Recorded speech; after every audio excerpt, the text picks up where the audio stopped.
One TV news.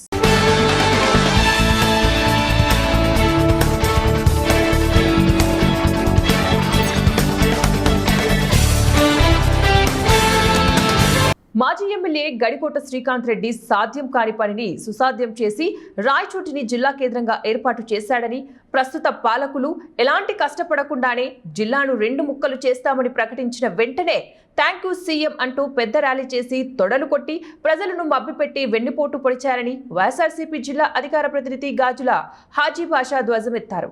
జిల్లా అధికార ప్రతినిధిగా నియామకం అయిన సందర్భంగా మాజీ ముఖ్యమంత్రి జగన్మోహన్ రెడ్డి, ఎంపీ మిథున్ రెడ్డి, మాజీ ఎమ్మెల్యే శ్రీకాంత్ రెడ్డి, జిల్లా అధ్యక్షుడు ఆకేపాటి అమర్నాథ్ రెడ్డిలకు ఆయన కృతజ్ఞతలు తెలిపేందుకు మీడియా సమావేశం నిర్వహించారు. మీడియా ద్వారా ఆయనకు కృతజ్ఞతలు తెలుపుతూ అధికారిక ప్రతినిధి హోదాలో మొట్టమొదటి మీడియా సమావేశంలో కూటమి ప్రభుత్వంపై విరుచుకుపడ్డారు. ఈ సందర్భంగా మాట్లాడుతూ తెలుగుదేశం పార్టీ రాయచోటికి చేసిందేమీ లేదని, ఇక మీదట ఏది చేయబోదని జోస్యం చెప్పారు. దేశ చరిత్రలో ఎన్నడూ జరగని విధంగా నీచ చరిత్ర తెలుగుదేశం పార్టీ మూటగట్టుకుందన్నారు. రాయచోటి జిల్లా కేంద్రం కావడానికి 100 ఏళ్ల సమయం పడుతుందని, కూటమి ప్రభుత్వం రాయచోటి అభివృద్ధిని 100 ఏళ్లకు వెనుకబాటుకు గురి చేసిందని ఆయన అన్నారు. పార్టీ ఫిరాయింపులపై విలేకరులు అడిగిన ప్రశ్నకు ఆయన సమాధానమిస్తూ ఎవరి సమక్షంలో వారు చేరుతున్నారో ఆ నాయకుడు సైతం ఫ్యాన్ కింద నిలబడి సైకిల్లో విహారయాత్ర చేస్తున్నాడని, 2029కి అందరూ ఫ్యాన్ కిందకి రావాల్సిందేనని జోషం చెప్పారు. అధికారంలోకి వచ్చిన వెంటనే కొత్తపల్లిలో ఉర్దూ బాలికల జూనియర్ కళాశాల మంజూరైందని ప్రకటించుకున్న నాయకులు 2 ఏళ్లుగా వాటిని జీవో కాగితాలకే పరిమితం చేశారని, తెలుగుదేశం పార్టీకి వచ్చింది ఒకటే అని ఎవరైనా ప్రశ్నిస్తే వారిపై వ్యక్తిగత దాడులు చేయడం తప్ప మరేదీ కాదన్నారు. ఈ సమావేశంలో పట్టణ అధ్యక్షులు మయానా సవాజ్ పాల్గొన్నారు. తమ్ముళ్ళు రాయచోటిని తీయరు, రాయచోటి జిల్లా కేంద్రంగా ఉంటుందని చెప్తే ఆయన పక్కన నిలబడిన మంత్రి గారు, ఇప్పుడు ప్రస్తుతం ఉన్న మంత్రి గారు తప్పట్లతో ఆనందంతో ఎగిరారు. ఆ ఆనందం ఒక 2-3 రోజులే ఉండించారు ఆయనను. ఎలా జరిగిందో, ఎట్లా జరిగిందో, ఏం జరిగిందో కానీ మొత్తానికి రాయచోటి అనే మాకు చాలా అన్యాయం చేశారు.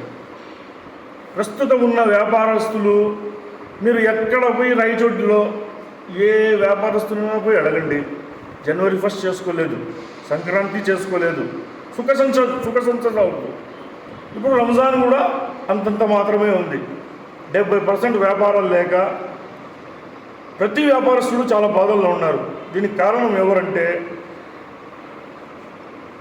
తెలుగుదేశం పార్టీ అని మేము ఖచ్చితంగా చెప్పగలము.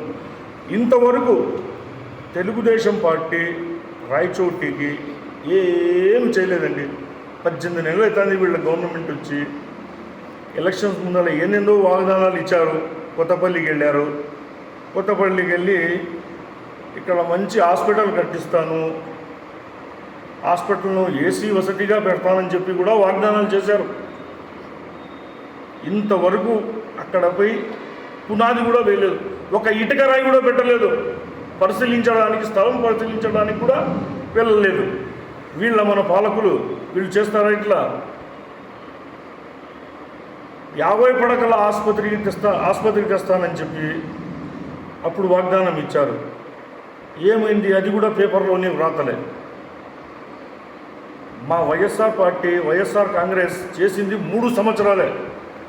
2 సంవత్సరాలు కరోనాతో అల్లాడిపోయినాము. 3 సంవత్సరాల కాలంలో మేము మన మాజీ ఎమ్మెల్యే గారు ఏమేమి చేశారో ప్రతి రాయచోటి పౌరునికి తెలుసు.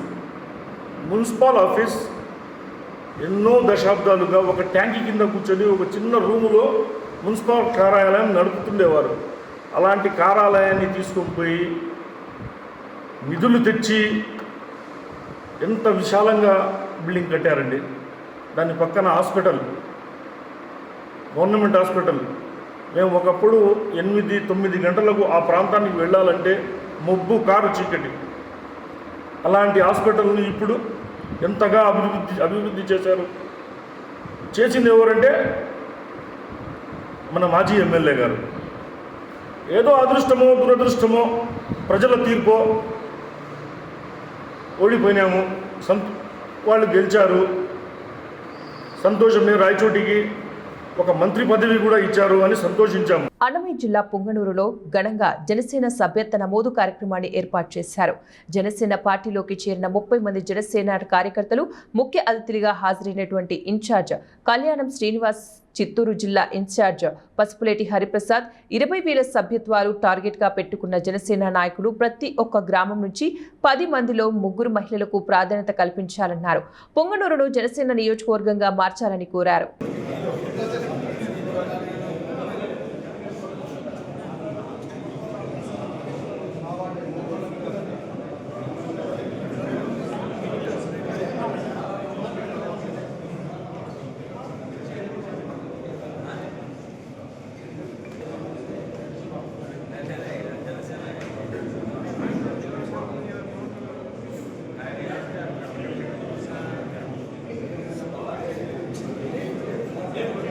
రాష్ట్రంలో కూటమి ప్రభుత్వం అధికారంలోకి వచ్చిన 22 నెలల పాలనలో నాయి బ్రాహ్మణులకు సంక్షేమ అభివృద్ధికి పెద్దపీట వేస్తోందని ఆంధ్రప్రదేశ్ రాష్ట్ర నాయి బ్రాహ్మణ సంక్షేమ అభివృద్ధి కార్పొరేషన్ చైర్మన్ రుద్రకోట సదాశివం చెప్పారు. గురువారం కార్పొరేషన్ చైర్మన్ రుద్రకోట సదాశివం సత్యవేడు నియోజకవర్గంలో పర్యటించారు. వరదయ్యపాలెంలో సెలూన్ షాపులకు 200 యూనిట్ల ఉచిత విద్యుత్ అమలవుతున్న తీరును పరిశీలించారు. ఆ ప్రాంత విద్యుత్ శాఖ అధికారులతోనూ పథకం అమలుకు సహకరించాలని కోరారు. ఈ సందర్భంగా విలేకరుల సమావేశంలో కార్పొరేషన్ చైర్మన్ రుద్రకోటి సదాశివం మాట్లాడుతూ గత ప్రభుత్వ హయాంలో రాష్ట్రం అధోగతి పాలైందని చెప్పారు. అయితే కూటమి ప్రభుత్వం అధికారంలోకి వచ్చేలా అప్పుల ఊబిలోకి చిక్కుకున్న రాష్ట్రాన్ని ప్రగతి వైపు పరుగులు పెట్టిస్తూ ప్రజల సంక్షేమం, రాష్ట్ర అభివృద్ధియే ధ్యేయంగా ముందుకు సాగుతోందని తెలియజేశారు. ఇందులో భాగంగా ఎన్నికలకు ముందు ఇచ్చిన సూపర్ 6 హామీలను తూచా తప్పకుండా అమలు చేస్తున్న ఘనత కూటమి ప్రభుత్వానికే దక్కిందన్నారు. సూపర్ 6 పథకాల అమలుపై ప్రజలు సైతం సంతృప్తిగా ఉన్నారని వెల్లడించారు. 2026-27 బడ్జెట్లో బీసీలకు అధిక ప్రాధాన్యత ఇస్తూ నిధులు కేటాయించడం జరిగిందని తెలియజేశారు. గత బడ్జెట్లో కన్నా ఈ ఏడాది నిధుల శాతం పెంచడం హర్షణీయమన్నారు. వీటిని చూసి ఓర్వలేకే వైసీపీ నేతలు అసత్యాలను ప్రచారం చేస్తూ తమ పబ్బం గడుపుకోవాలని చూస్తున్నారని విమర్శించారు. తిరుమలకు కల్తీ నెయ్యి సరఫరా వ్యవహారంలో సిట్ నివేదిక వాస్తవాలను బయటపెడితే దాని నుంచి తప్పించుకోవడానికి శాసనమండలిలో వైసీపీ ఎమ్మెల్యేలు శ్రీ వెంకటేశ్వర స్వామి వారి చిత్రపటాలను పారదర్శకులను వేసుకుని ప్రదర్శన పెట్టడం దారుణమన్నారు. సూపర్ 6 పథకాలు అద్భుతంగా సూపర్ హిట్ అయినాయి. ఈరోజు దేశంలో ఎక్కడా లేని విధంగా ప్రతి నెల ఎన్టీఆర్ భరోసా సామాజిక పెన్షన్లు 4,000, 6,000, 10,000, 15,000 సుమారు నెలకు 3,000 కోట్ల రూపాయలు, సంవత్సరానికి 36,000 కోట్ల రూపాయలు ఈరోజు నిరుపేదల సేవలో కూటమి ప్రభుత్వం ఉంది. ఒక పక్క నాయి బ్రాహ్మణుల సంక్షేమం కోసం ఈ ఎన్డీఏ కూటమి వచ్చిన తర్వాత ప్రతి దేవాలయాల పాలక మండలిలో నాయి బ్రాహ్మణ సోదరులకు ఒకరికి అవకాశం ఇవ్వడం ఇది ఒక చారిత్రాత్మకమైన నిర్ణయం. అదేవిధంగా ఎండోమెంట్ దేవాలయాలు 6Aకి సంబంధించి 44 దేవాలయాల్లో ఈరోజు నాయి బ్రాహ్మణులకు 20,000 నుంచి 25,000కు గౌరవ వేతనం పెంచడం, అత్యాధునికమైన పనిముట్లు, నాణ్యమైన పనిముట్లు ఇచ్చి ఆ వృత్తులను ప్రోత్సహించడానికి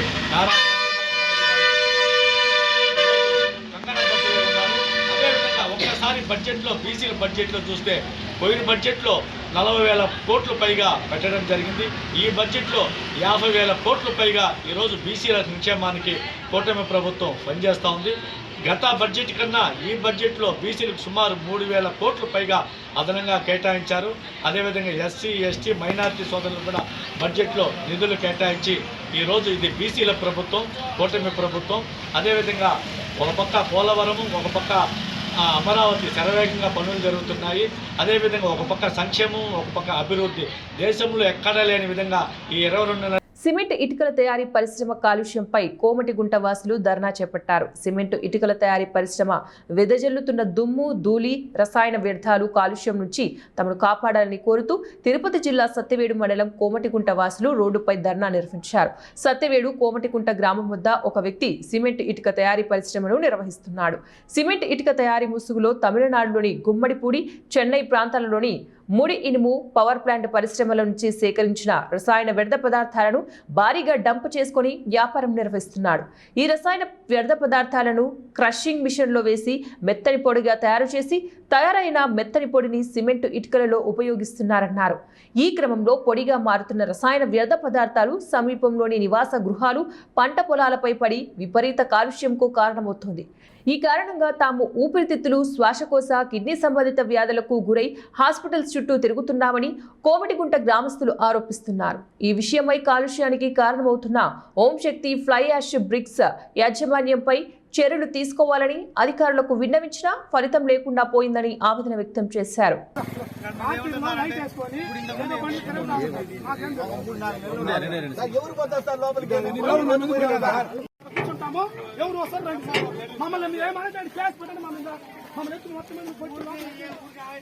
జగిత్యాల జిల్లా లక్ష్మీపూర్ గ్రామంలో విషాదం చోటు చేసుకుంది.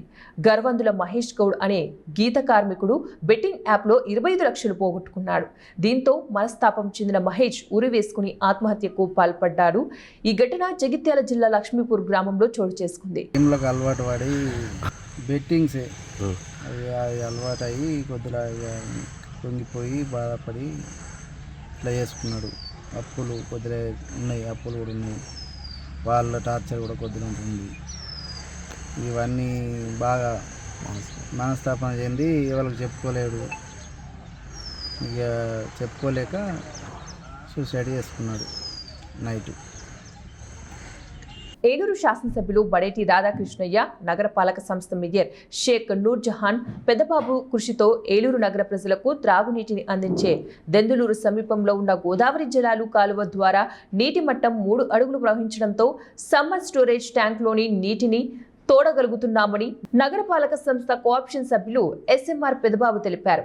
ఎమ్మెల్యే చంటి, మేయర్ నూర్జహాన్ పెద్దబాబుతో ఆదేశాలతో బుధవారం ఉదయం ఎస్ఎంఆర్ పెద్దబాబు గోదావరి జలాల కాలువ నీటి మట్టాన్ని, సమ్మర్ స్టోరేజ్ ట్యాంక్ నీటి మట్టాన్ని, బండ్ లీకేజీ శాశ్వత పరిష్కార పనులను పరిశీలించారు. ఈ సందర్భంగా పెద్దబాబు మాట్లాడుతూ గోదావరి కాలువ ద్వారా జలాలు నీటి మట్టం 3 అడుగులు ప్రవహించడం ద్వారా సమ్మర్ స్టోరేజ్ ట్యాంకులోకి మోటార్ల ద్వారా నీటిని తోడగలుగుతున్నామన్నారు. మార్చి 10వ తారీఖు లోపు బండ్ లీకేజీ శాశ్వత పరిష్కార పనులు పూర్తవుతాయని తెలిపారు.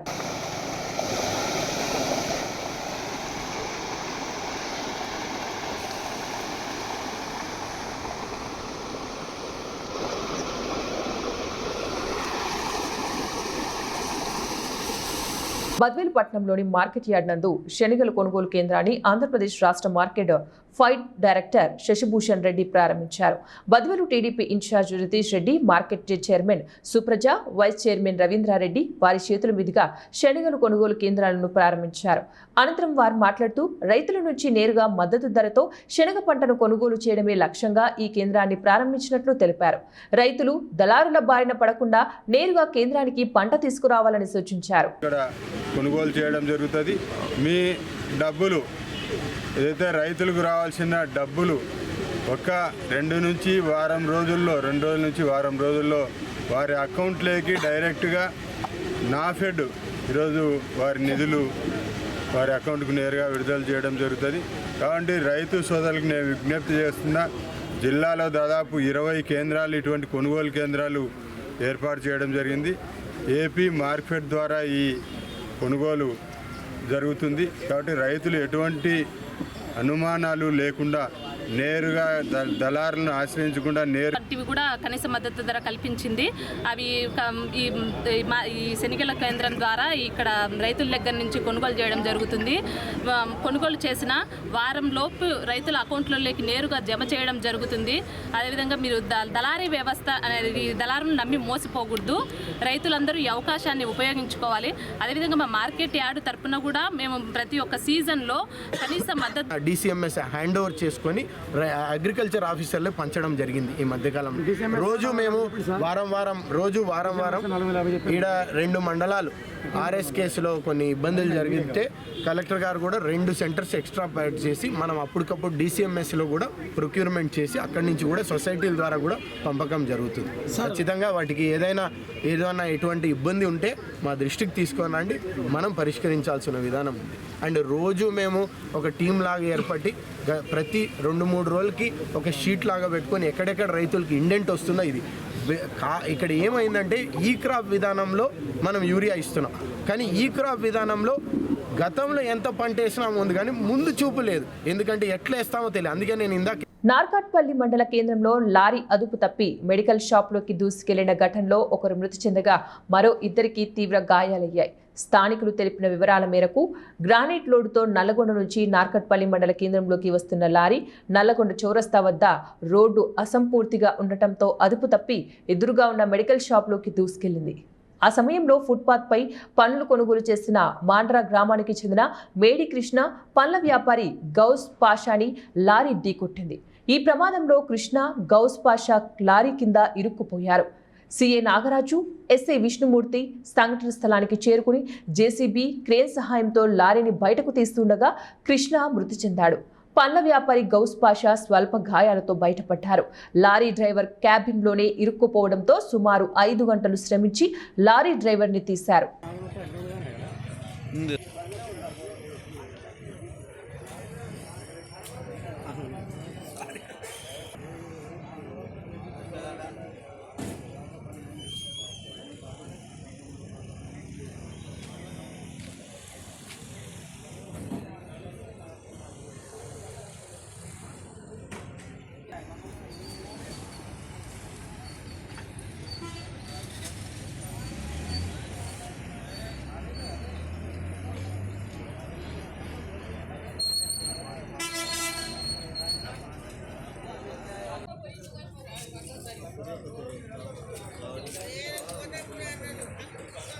ఇవి ఇప్పుడు బులెటిన్ డీటెయిల్స్. నెక్స్ట్ బులెటిన్లో మళ్ళీ కలుద్దాం. Until then keep watching 1TV news.